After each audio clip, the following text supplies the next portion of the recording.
ഏറെ വിവാദമായ ആറന്മുള വിമാനത്താവള പദ്ധതി വീണ്ടും സജീവം. പദ്ധതിക്ക് വേണ്ടിയുള്ള സ്ഥലം കണ്ടെത്തുന്നതിനായി ഡ്രോൺ ഉപയോഗിച്ചുള്ള സർവേ നടപടികൾ കഴിഞ്ഞ ദിവസം പൂർത്തിയാക്കിയിരുന്നു. അനുമതി ലഭിച്ചാൽ പദ്ധതിയുമായി മുന്നോട്ടു പോകുമെന്ന് മൗണ്ട് സിയോൺ ഗ്രൂപ്പ് ഉടമ എബ്രഹാം കലമണ്ണിൽ പറഞ്ഞു. 10 വർഷം മുമ്പ് നിലച്ചുപോയ ആറന്മുള വിമാനത്താവള പദ്ധതി വീണ്ടും സജീവമാവുകയാണ്, വീണ്ടും ചർച്ചയാവുകയാണ്. ചില സാങ്കേതിക കാരണങ്ങളാൽ നിലച്ചുപോയ പദ്ധതി വീണ്ടും പുനരാരംഭിക്കുകയാണ്.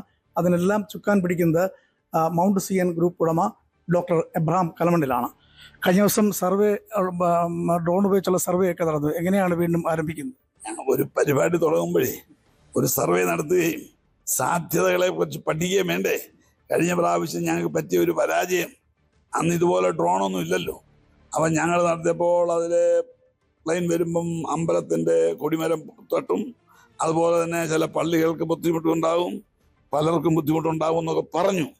അപ്പം അത് പറയാതിരിക്കാൻ ഒരു സാധ്യതാ പഠനം, അന്ന കാലത്ത് ഡ്രോണൊന്നും ഇല്ല, ഒരു സാധ്യതാ പഠനം നടത്തുന്ന നന്നായിരിക്കുമെന്ന് എന്നോട് MP-യും പറഞ്ഞു, MLA-യും പറഞ്ഞു. അങ്ങനെ സാധ്യതാ പഠനം പ്രൈവറ്റാണ്.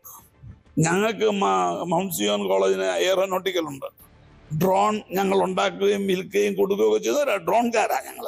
അപ്പം ഞാനൊരു പ്രൈവറ്റ് ഏജൻസിയോട് പറഞ്ഞു, മോനെ ഇതൊന്ന് വന്ന് അവിടെ എത്ര ഏക്കർ സ്ഥലം എടുത്താൽ ഒരു 3 കിലോമീറ്റർ റൺവേ കിട്ടും, അവിടെ വല്ല പള്ളിയോ അമ്പലമോ മറ്റു വല്ല വീടുകളോ എത്ര വീടുകളെ ഒഴിപ്പിക്കണം, ഒന്ന് സ്റ്റഡി ചെയ്ത് തരാൻ പറഞ്ഞു. അങ്ങനെ അവർ വന്നു, അവർ ഡ്രോൺ സർവേ നടത്തി, റിപ്പോർട്ട് തന്നില്ല എങ്കിലും അവർ പറഞ്ഞു ഗ്രീൻ സിഗ്നൽ തന്നു, ഞങ്ങൾ റിപ്പോർട്ടാക്കി തരാം, it is look like all right എന്ന് പറഞ്ഞു.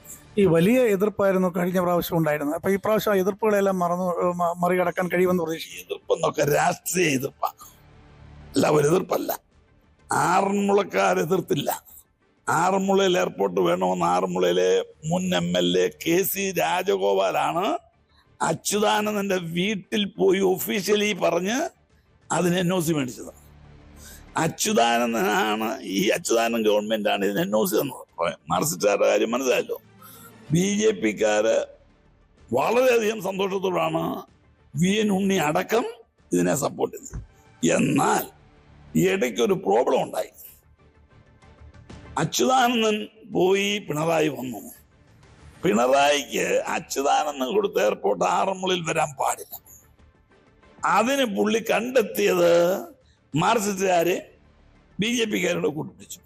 അച്യുതാനന്ദൻ കൊടുത്ത എയർപോർട്ട് ഇവിടെ വേണ്ട, അതിനത് ഇതൊക്കെ പറഞ്ഞൊപ്പിച്ചു. പിന്നെ അന്ന് കുമ്മനം രാജശേഖരൻ എതിരെയോ പോയി ആറന്മുള വന്നപ്പോൾ അദ്ദേഹം ഈ സമരം കണ്ടു, സുഗതകുമാരിയും ഈ സമരം കണ്ടു.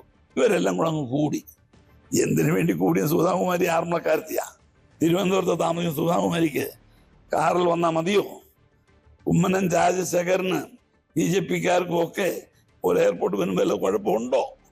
എന്തിനാണ് എതിർത്തതെന്ന് എനിക്ക് പറഞ്ഞുകൂടാ. പക്ഷേ വന്നവരെല്ലാം കൂടെ അങ്ങ് കൂടി. ഞാനൊന്നും മിണ്ടാൻ പോയില്ല. ആറന്മുള വിമാനത്താവള പദ്ധതിയുമായി മുന്നോട്ട് പോകാനാണ്. ആറന്മുള വിമാനത്താവള പദ്ധതിയുമായിട്ട് മൗണ്ട് സിയോൺ ഗ്രൂപ്പ് മുൻപോട്ട് പോകും. അതാണ് കാര്യം. തീർച്ചയായും ഉറച്ച വിശ്വാസത്തിലാണ്. എന്തായാലും ഒരു വിമാനത്താവള പദ്ധതി ആറന്മുളയിൽ വരികയാണ്. വലിയ വിവാദങ്ങളും ചർച്ചകളൊക്കെ ഉണ്ടായതാണ്. അത് വീണ്ടും സജീവമാവുകയാണ്. പത്തനംതിട്ടയിൽ നിന്നും ശശി നാരായണൻ, News 18. കൂടുതൽ വാർത്തകൾക്ക് News 18 Keralam YouTube channel subscribe ചെയ്യുക.